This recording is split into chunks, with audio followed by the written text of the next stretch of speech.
Bienvenue dans votre magazine multiculturel Carrefour. Cette émission Droit du travail veut rendre un hommage à toutes les femmes suisses et migrantes travailleuses. Nous souhaitons mettre en valeur les rôles indispensables dans les marchés du travail et les informer sur les droits. En Suisse, 72% des femmes travaillent, mais la plupart d'entre elles s'intègrent au travail sans aucune très peu de connaissances sur le système du travail en Suisse. Carrefour vous expliquera, travailleuses et travailleurs, en quoi consiste la loi sur le travail, les codes des obligations, les conventions collectives et tout ce qui concerne le monde du travail en Suisse.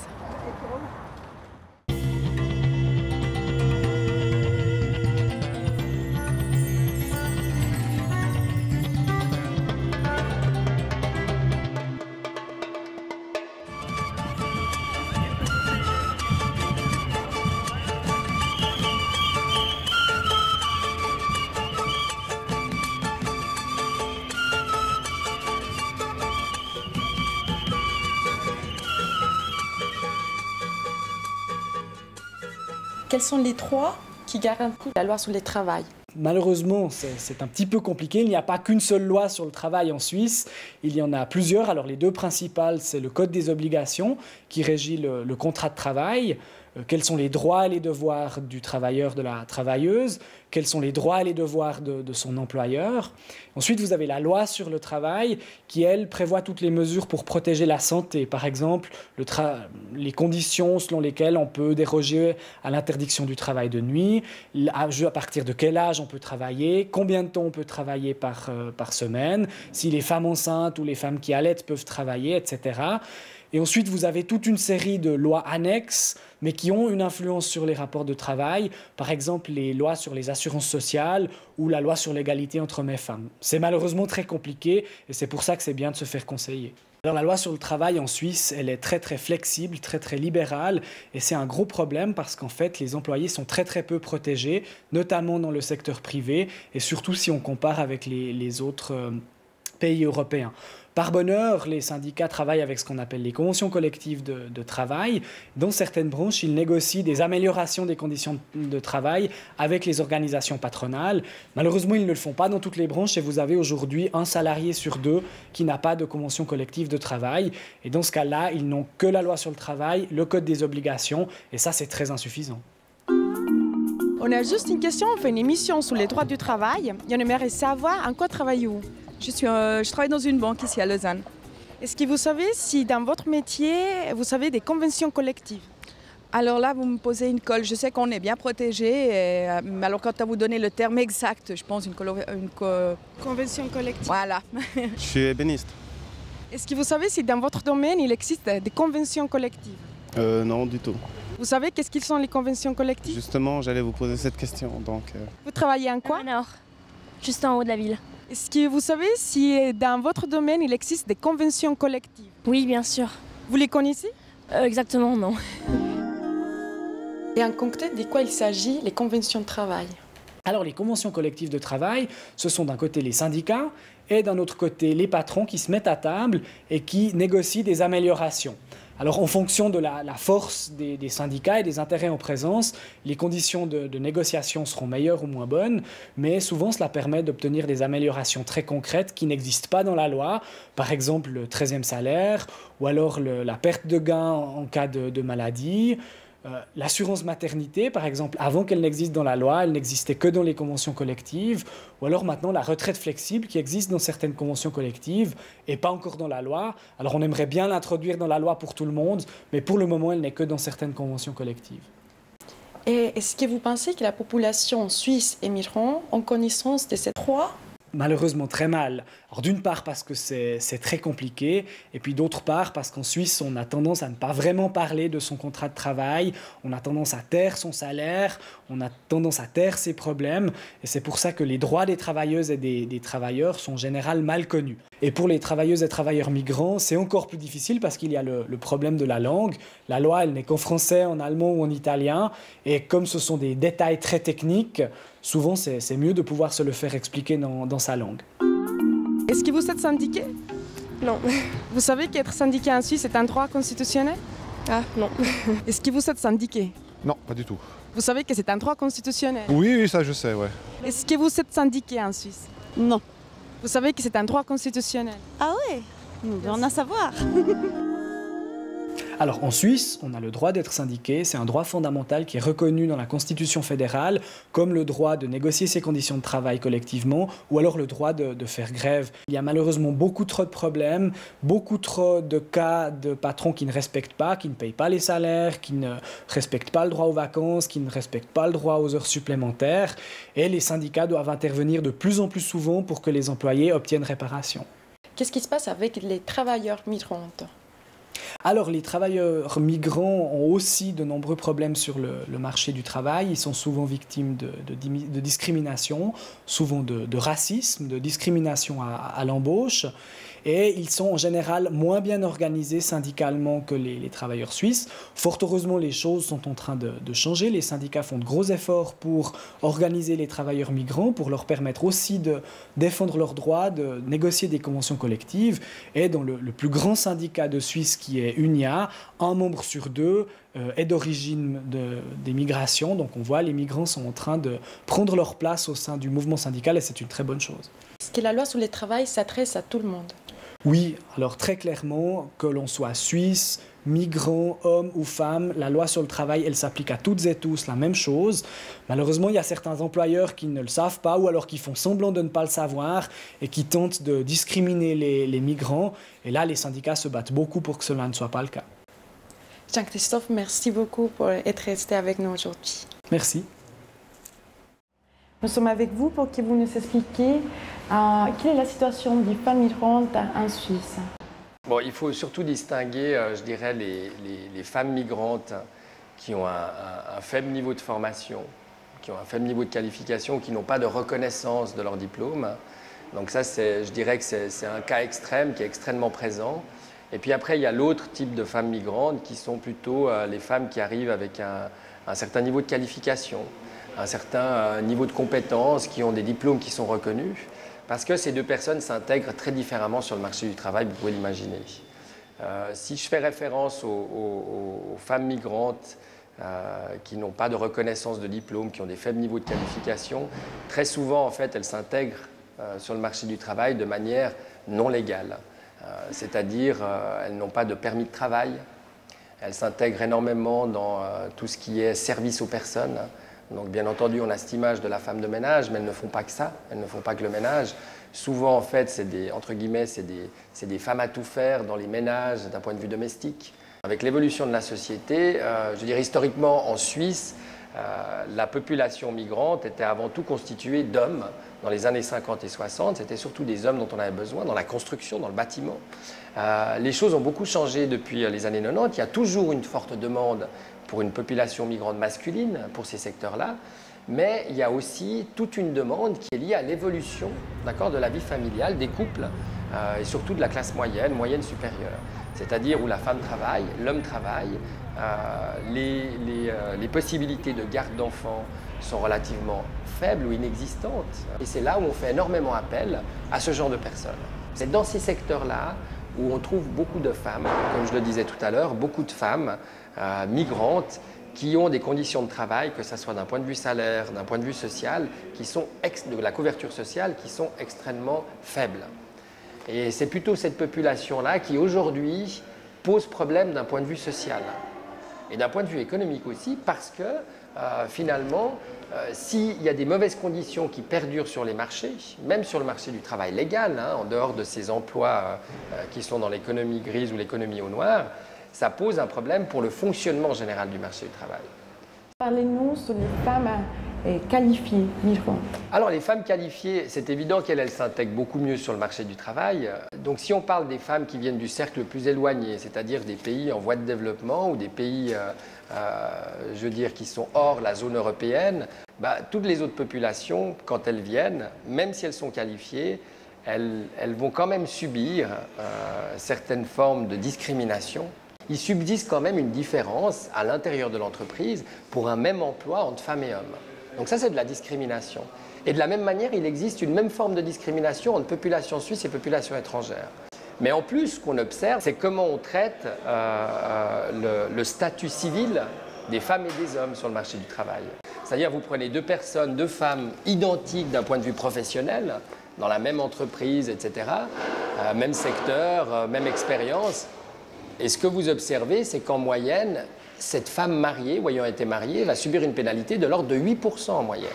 Chez les hommes, c'est l'inverse. Les hommes qui sont mariés ou qui ont été mariés, eux, obtiennent une prime par rapport aux autres. Donc la femme migrante, elle accumule un petit peu, entre guillemets, tous ces défauts, si vous permettez, par rapport au marché du travail.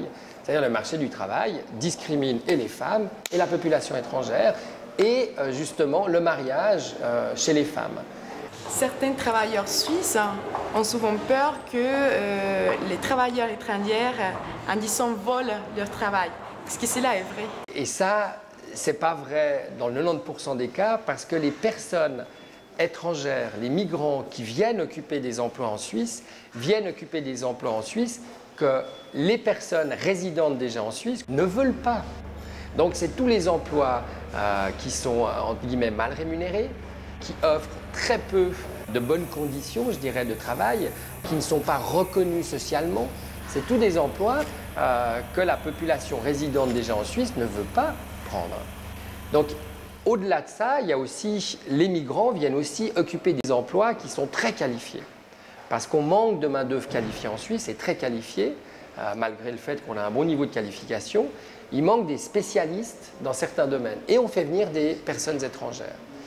José Ramirez, merci beaucoup de merci à vous. Avec nous aujourd'hui. C'était un plaisir. C'était un plaisir, merci. Merci.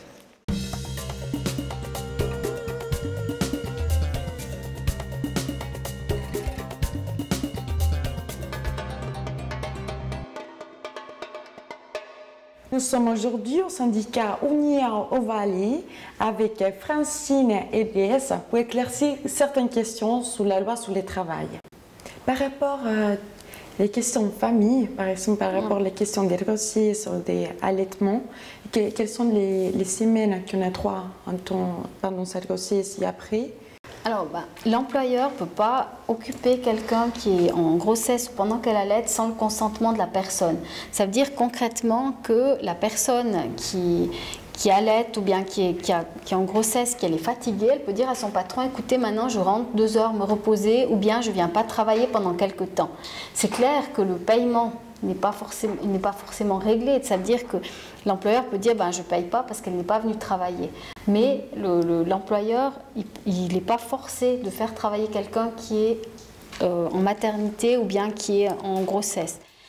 Ce qu'on peut aussi dire, c'est que si l'employé fait un travail pénible, et puis qu'elle est enceinte, ou bien qu'elle travaille avec des produits nocifs, ou bien qu'elle travaille la nuit, tard, etc., l'employeur n'aurait pas le droit non plus de l'occuper. Il devrait donner un autre travail à cet employé pour l'occuper, pour ne pas mettre en danger finalement sa maternité. Ce qui se passe, c'est que souvent beaucoup de gens n'osent pas parler, n'osent rien dire. Mais l'employeur, là, ce côté-là, s'il peut la mettre ailleurs, s'il ne peut pas la mettre ailleurs parce qu'il n'y a pas de place de travail, il devrait lui payer une indemnité équivalent à 80% du salaire et en la laissant à la maison. Vous êtes enceinte, vous ne pouvez pas être licencié pendant votre grossesse et sur les 16 semaines qui suivent. Par contre, une lacune législative grave qu'on a, c'est cette fameuse perte de gain qui n'existe pas. Et ce n'est pas un cas théorique d'une dame qui est enceinte, qui tombe malade pendant sa grossesse. D'après la loi, elle sera payée pendant un certain temps. Par exemple, si elle est dans sa première année d'expérience, elle sera payée seulement 3 semaines. Mais si elle est malade sur 4 semaines pendant sa grossesse, ça serait peut-être mieux d'aller ailleurs qu'au service social pendant sa grossesse pour avoir le salaire, parce qu'elle n'a légalement pas droit au salaire. Mais légalement, il y a une lacune grave par rapport à ça, où on devrait dire, ok, on ne veut pas d'assurance perte de gain pour les travailleurs, hommes, mais au moins pour les femmes, pour que cette période de grossesse, elle puisse être rétribuée si elles sont malades, quoi. Vous voyez les angoisses que ça peut générer. Si vous êtes malade, c'est que vous avez déjà des soucis pour votre bébé. Si en plus il y a des problèmes de rétribution, d'encaissement du salaire, je vous laisse imaginer dans quelle situation les dames se trouvent, quoi. Oui, la peur de tomber malade si on est enceinte. Voilà, exactement. Ou être malade et puis pas le dire, c'est-à-dire oui, angoissant, culpabilisant et tout. Mais ça, c'est des situations qui sont traumatisantes, quoi. Très bien, merci beaucoup.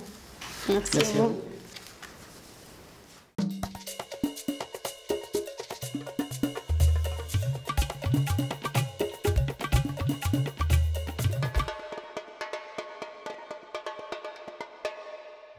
Dans notre rubrique Carrefour de vie, nous allons faire la connaissance d'une femme exceptionnelle, Rama Mani.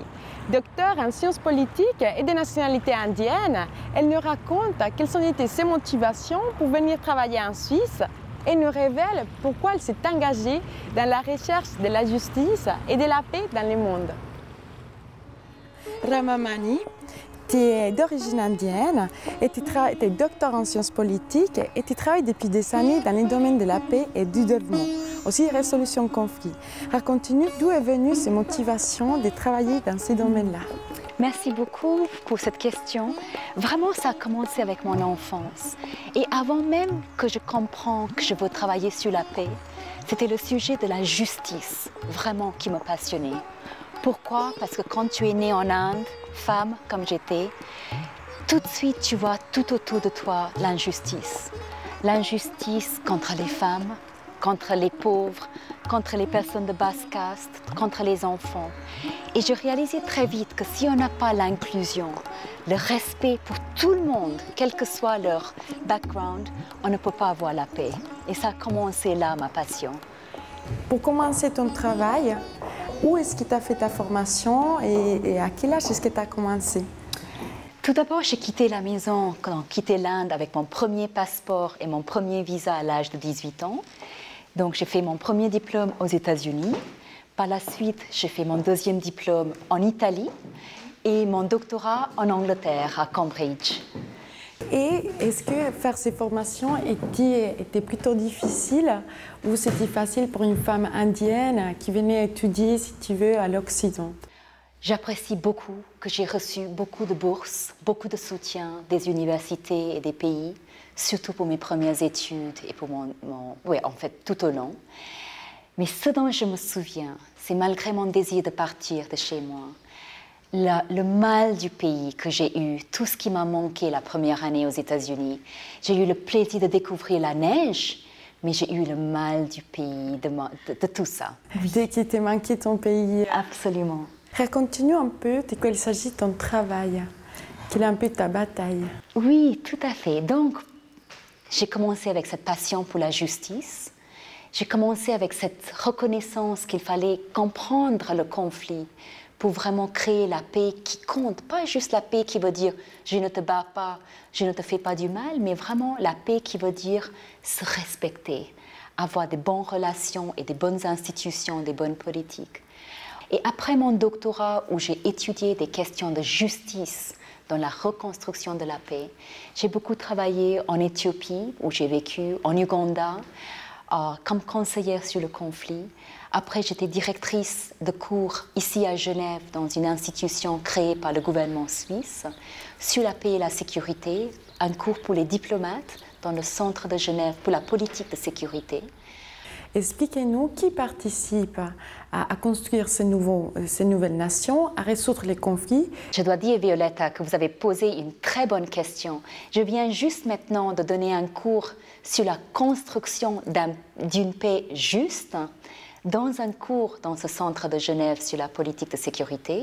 Et c'était la question que plusieurs me posaient. Et malheureusement, la réponse, pourquoi nous avons tant de conflits quand nous pensons, CNN et la média pensent que les conflits sont terminés, que l'accord de paix va tenir. Mais non, ils ne tiennent pas. Et moi, je dis, d'après mon analyse, c'est puisque ce n'est pas tout le monde qui construit ni l'accord de paix, ni la reconstruction de la paix. C'est un accord entre l'élite, entre ceux qui ont le plus grand Kalachnikov et les personnes qui ont vraiment souffert pendant la guerre, mais qui ont tenu fort. Les femmes, les enfants, les profs dans les universités, les artisans, les artistes, les petits commerçants, ils sont nullement concernés. Mais c'est eux qui veulent construire et rebâtir la paix. Et si on ne font pas partie de l'accord de paix, on ne prend pas leur opinion, leur intuition, tout ce qu'ils savent, leur sagesse, on ne peut pas construire la paix. Et souvent, on ne va pas assez profond. Une fête que je vais partager avec vous. Dans plusieurs accords de paix, on n'adresse même pas la cause de conflit. On donne beaucoup de causes au conflit. Oh, c'est la religion, c'est cette ancienne haine entre les différentes ethnies, c'est la civilisation, c'est telle religion ou telle religion. Non, c'est simplement quand nous avons la discrimination, l'exclusion et l'inégalité de certains groupes, que ce soit une ethnie, une certaine religion, etc. Quand ils sont maltraités et quand ils n'ont pas la possibilité de porter leurs doléances et corriger ces doléances dans le processus politique ou dans le processus légal, là on crée le terrain pour les conflits.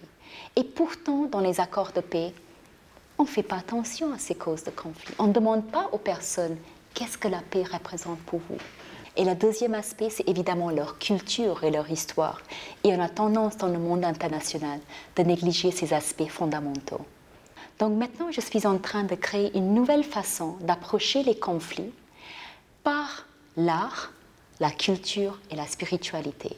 J'appelle ça justice illimitée et je collabore avec des artistes, avec des personnes sages dans des cultures pour apprendre de la sagesse et le faire partie de la construction de la paix. Et raconte-nous comment est-ce que ça se passe pour le monde international des diplomates. Est-ce qu'il y a une représentation importante des femmes ou pas? C'est bien triste. Il y a eu beaucoup d'efforts, il y a eu beaucoup de décisions de prise. Par exemple, une décision très importante, une résolution du Conseil de sécurité sur l'importance du rôle de la femme dans la construction de la paix et dans la sécurité. Et malgré ça, dans les Nations Unies, à peine 2 ou 3 femmes qui sont là pour médier les conflits, pour faire le médiateur ou pour aider à la reconstruction de la paix dans les plus hauts niveaux. Et c'est pareil dans le monde académique. Quand j'étais professeure et je dirigeais le cours sur la paix et la sécurité à Genève, c'était un organisme très accueillant, mais j'étais la seule femme prof. Toutes les autres femmes étaient dans l'administration, etc. Et je dirais, d'après tout ce que j'ai vu, puisque la société est faite d'hommes et de femmes à partie égale, il faudrait que la construction de la paix, la résolution aux problèmes de sécurité soit faite ensemble par les hommes et les femmes. Vraiment, merci beaucoup pour être resté avec nous aujourd'hui. Pour nous, c'était un énorme plaisir de vous savoir aujourd'hui. Et merci beaucoup. Merci pour ce très bon travail que vous faites à la Vista Télé. Merci.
Aboutir à l'égalité entre les femmes et les hommes dans le monde du travail n'est pas un rêve.